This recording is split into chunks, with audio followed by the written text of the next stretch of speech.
Hello and welcome to another StarCraft 2 co-op video. Today we'll be looking at another post from a Chinese forum about the upcoming mutation. From this week until the end of June, the mutations won't be very difficult. Naturally, the difficulty level of this mutation is relatively low.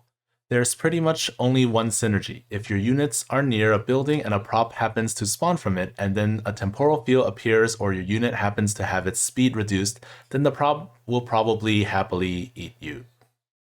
As such, besides exploding units and hero units, I don't recommend using any melee units. Since the map is L and L, the main strategy is, naturally, to speedrun it. That's because the encampments on this map aren't really strong, and starting from 20 minutes, the attack wave frequency increases. And starting from 18 minutes, props will come 3 at a time. And they'll spawn more frequently starting from 20 minutes. Regardless of the perspective, it's better to end the game as soon as possible. As for defending against props, it's the same old plan. Defend the entrances near your base. Avoid putting static defense structures at the locks because they will attract props. To deal with ravens and overseers capturing locks behind your back, please remove your F2 key. When capturing locks, be sure to clear all the nearby structures. Including myself, many people are used to just putting a unit on the lock and never looking at it again. It's best if you clear all the structures in the encampment. That way, props will only come from 2 paths. Recommended commanders. A bit similar to Codus the Void. Tychus pushes, Sam moves around to catch props, Sirius assists with the pushing or defends the side that Sam is not on. The last 2 can IDEF. Make medevac platforms earlier because they can remove the speed debuff from concussive attacks. They can also save people who are too close to a prop. If you're really afraid, you can first get the stun gear for Sam, and then get the super cloak gear to cleanse the speed debuff. Sirius's turrets might disrupt the path that the props take. Dahaka P2, mass impalers to defend the base. Push with the 3 pack leaders. Don't forget about the primal worms out on the field. When they deep tunnel to another location, props have vision of it, so deep tunnel to a place you can defend, let Amon kill it, or destroy it yourself. If you see a prop spawn in your face, pull back the units that spawn from Glevig and Mervar. Solarite Celestial. Put 3 to 4 monoliths at the natural, upgrade solar energy as usual, spread observers. As long as your ally isn't trash or your ally doesn't have a weak early game, you're better off getting solar energy sooner to end the game sooner, instead of going Nexus first. Abathur P0. Toxic Nest Luring, 6 Ultimate Evolutions, Vipers, play as usual. Vipers can drop a blinding cloud to stop props from eating. Toxic nests can be placed at the entrances to stop props. Remember to sacrifice your luring spore if it hasn't been destroyed. So when will the Locust injection passive be deleted? Nova P3. Liberators and tanks defend the base. Nova blasts everything. Kerrigan P3. Omega Worms and Hydras. Even though I usually trash talk Hydras about how they suck in head-on fights, this week the enemies are also trash when fighting head-on, so there's no problem. Kerrigan only has these guys as ranged attackers. When a prop has almost arrived, come out of the Omega and pew-pew twice to get rid of the problem. Other commanders. Zeratul P3. Monoliths and ambushers or abrogators defend the base. The hero unit pushes with his spinning. It's best to remember the prop timings to avoid letting a prop ride on your face. If you want to mass cannons or units, use P0. If you project cannons, they will attract the props. The hero unit won't attract props if he isn't seen. I personally don't recommend P2. 1.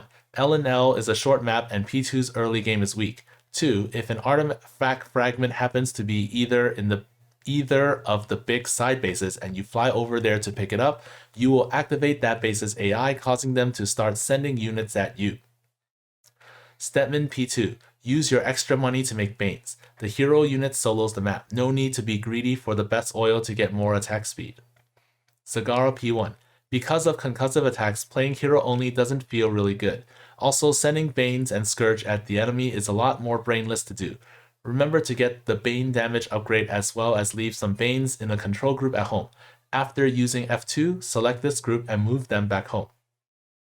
Another note, Manx, remember to salvage the bunkers on the field that you don't use. If you have to ask, then don't use. Vorazun, Time Stop will activate the bases on both sides. Her primary unit, the DT, is also a melee unit. The week after is Polarity, Hardened Will, and Barrier on Void Thrashing. Next one, a very easy and chill week. Rainer, us Terran commanders can drop units from the sky. Mines and tanks deal with props. Marines and BCs capture locks. Perfect. Kerrigan, you can underestimate my units, but you cannot underestimate the power of my hero unit. Their head-on strength is just this much, so Kerrigan alone can kill them all. Artanis, Dragoons into Tempest. Being able to fly is the real way to backcap the locks. Swan, nobody understands how to deal with props and backcap the locks better than I do. Backcapping here meaning like you attack from the back instead of going through the front. This statement refers to tower defense at home to automatically deal with props and Herc's teleporting to attack the locks from the back. Zagara, I can't hold it anymore. I'm going to trade with Amon, referring to the P1C of Banes. Carax, it's too bad my observers can't teleport. It would save a step when backcapping locks. But my Orbital Strike and Solar Lance are good at clearing locks. Nova, come Liberators, Mimon Amon, go. Ignore them. Props, on my way to destroy their base, I encountered a mysterious bomb drone. Liberators that are strong like beasts are deployed from the sky. I can't beat them even if I go all out. Abathur, Brutalists backcap locks, roaches, I think he means Ravagers, defend the base, that's all. If props can still get to your base despite so many solar bombardments, that's a you problem. Don't upgrade the Locust Injection passive. This one is a joke. You can't upgrade it. You can't turn it off. Shadow Guards need to take a vacation. If you really pick this commander, I recommend massing Void Rays to clear the map. But why would you choose her? Do you like to get abused? Han Horner, no matter what you say about me, my husband's fleet is useful. BCs can two-shot props, so easy that it needs no explanation. What about Wraiths? Wraiths backcap locks. Stukov, P1 Diamondbacks. For this mutation, please call me Takumi Fujiwara from Initial D, because you're drifting your Diamondbacks.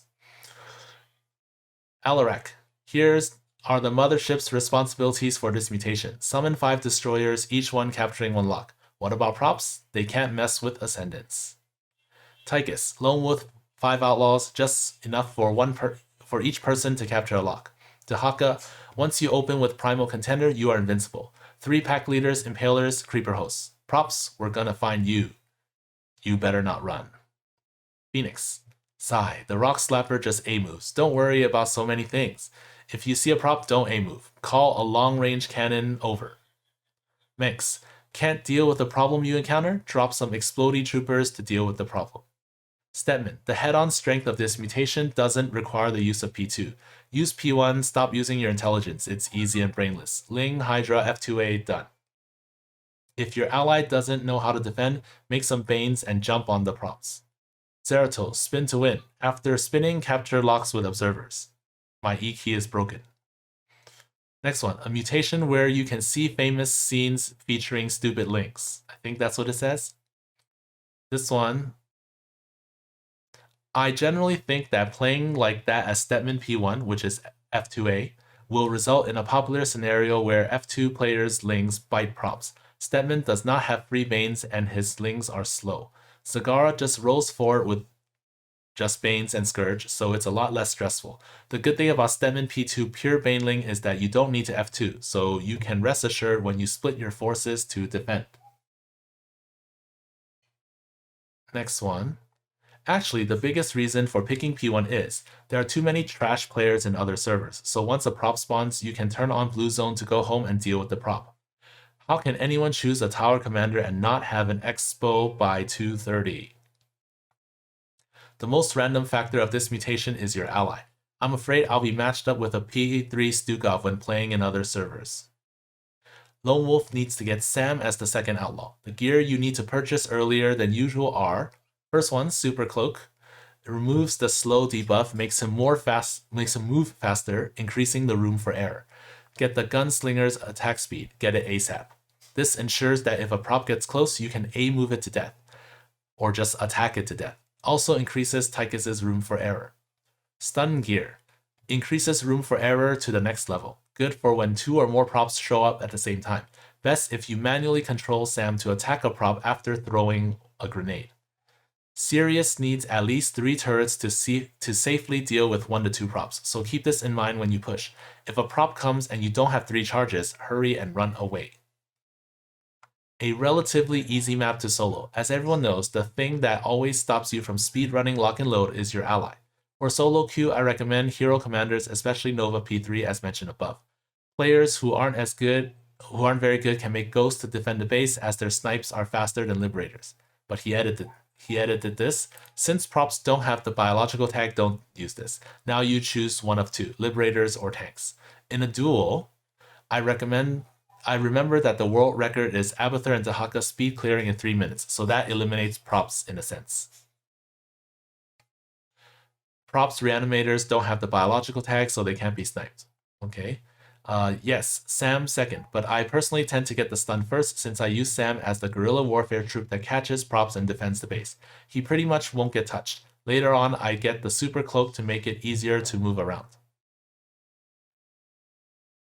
It's best when you push forward and take out a prop in advance. If you just hang around the natural, you will decrease the room for error, meaning that you're more likely to mess up. If you don't control your units well, all your buildings and workers will be dead. GG. Also, even if you mess up in the front lines, you can pull Tychus back to recover.